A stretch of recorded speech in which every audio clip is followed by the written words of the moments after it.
پڑوسی ہیں، لڑکا بیمار ہے، زیادہ غیر مسلم ہیں، تو اس کی والدہ کہہ نہیں تھی شاید ہماری وائف سے کہ وہ انکل سے کہہ دیجیے جیسا پڑھ کے وہ کوئی چیز پانی میں پڑھ کے ڈوب کے کوئی چیز دے دیں تاکہ بیماری سے شفا ملے. غیر مسلم ہیں وہ لوگ، تو انہوں نے سوچا سمجھ میں نہیں آ رہا کہ ان کو دیا جائے نہ دیا جائے، تو ذرا صاحب سے سوال ہے اگر مناسب ہو تو بتائیے کہ ان کے لیے کیا ہے، غیر مسلموں کے لیے اگر کوئی پڑھ کے دے دیا جائے، پڑھ سکتے بالکل ہیں یا نہیں، کیا پڑھ سکتے ہیں.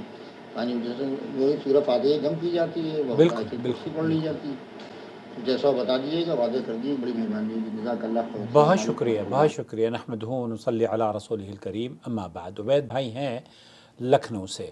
دیکھیے، قرآن کریم سے دم کرنا یا اذکار جو اللہ کے رسول صلی اللہ علیہ وسلم کی دعائیں ہیں ان کو پڑھ کر دم کرنا، جب قرآن کریم کی دعائیں یا قرآن کی سورہ فاتحہ پڑھ سکتے ہیں تو اذکار اور جو دوسری دعائیں ہیں وہ بھی پڑھی جا سکتی ہیں. سماحت شیخ عبدالعزیز بن باز مفتی مملکت سعودی عرب سے پوچھا گیا تو انہوں نے کہا کہ غیر حربی اگر کوئی غیر مسلم ہے، غیر حربی سے مراد یہ کہ وہ اسلام کا دشمن نہیں ہے، مسلمانوں کا دشمن نہیں ہے، انسانیت کا دشمن نہیں ہے، آپ کے ساتھ امن اور سلامتی سے رہتا ہے، آپ کے شہر میں رہتا ہے، آپ کے پڑوس میں رہتا ہے، اس کے لیے اتنا ہی حق ہے جتنا کہ ایک مسلمان کا ہے پڑوسی کے بارے میں.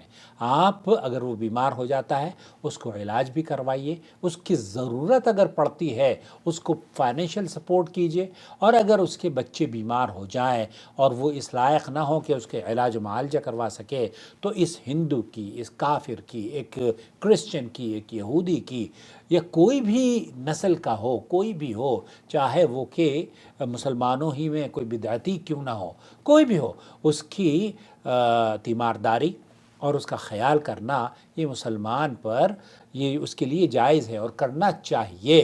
بلکہ آپ جو پوچھ رہے ہیں نا عبید بھائی، اللہ کے رسول صلی اللہ علیہ وسلم صحیح بخاری کے اندر حدیث موجود ہے اور اہل علم نے اس سے یہی استدلال لیا ہے. امام ابن القیم وغیرہ نے جب اس حدیث میں جس سے ابی سعید خدری رضی اللہ تعالیٰ عنہ نے نقل کیا ہے کہ جب نبی کریم صلی اللہ علیہ وسلم کے صحابہ ایک قوم سے گزرے تو اس قوم کے بارے میں یہ کہتے ہیں کہ یہ قوم ایسا لگتا ہے کہ یہ کفار کی رہی ہوگی یا پھر ایسے لوگوں کی رہی ہوگی جو کہ بہت زیادہ کنجوس تھے. تو اللہ کے رسول صلی اللہ علیہ وسلم کے صحابہ ان کے پاس گئے تو انہوں نے ان کو منع کر دیا کہ ہم تمہاری ضیافت نہیں کریں گے.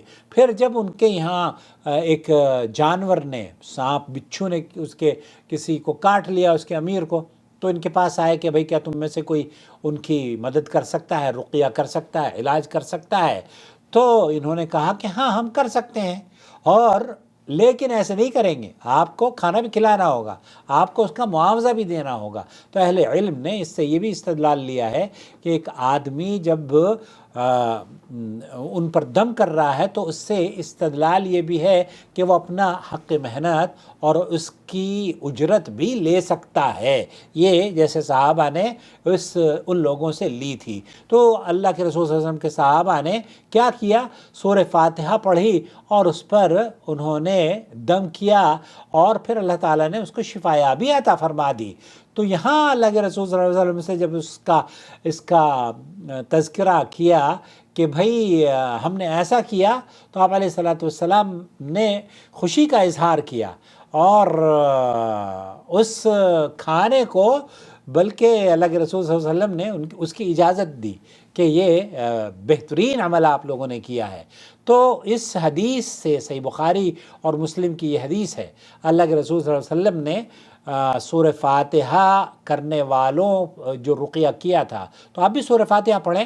اور شیخ بن باز نے بھی فرمایا کہ کوئی کافر ہو، کرسچن ہو، ہندو ہو، کوئی بھی ہو، جین ہو، سکھ ہو، بندو، کوئی بھی ہو، اس کے اوپر قرآن کریم پڑھ کر شفا یابی کے لیے اس کی دعا کر سکتے ہیں. اللہ تعالیٰ سے دعا کریں کہ اللہ تعالیٰ اس کے جسم کی بیماریوں کے ساتھ ساتھ اس کی روحانی اللہ تعالیٰ شفا کا بھی اس قرآن کو ذریعہ بنا دے، اور قرآن کریم سنے گا، قرآن کریم اس کے کانوں میں جائے گا.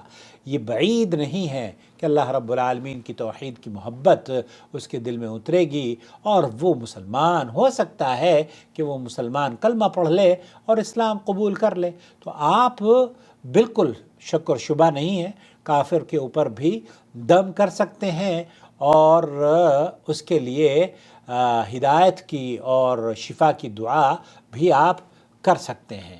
امید وضاحت ہو گئی۔ جو بھی جب قرآن کریم آپ پڑھ کر دم کر سکتے ہیں، جیسے کہ صحیح بخاری کے اندر حدیث موجود ہے، تو اور دوسری جو دعائیں ہیں جو اللہ کے رسول صلی اللہ علیہ وسلم نے بیماریوں سے علاج کی بتائی ہیں، وہ بھی آپ کر سکتے ہیں۔ تو اس میں کسی اہل علم کا کوئی اختلاف نہیں ہے۔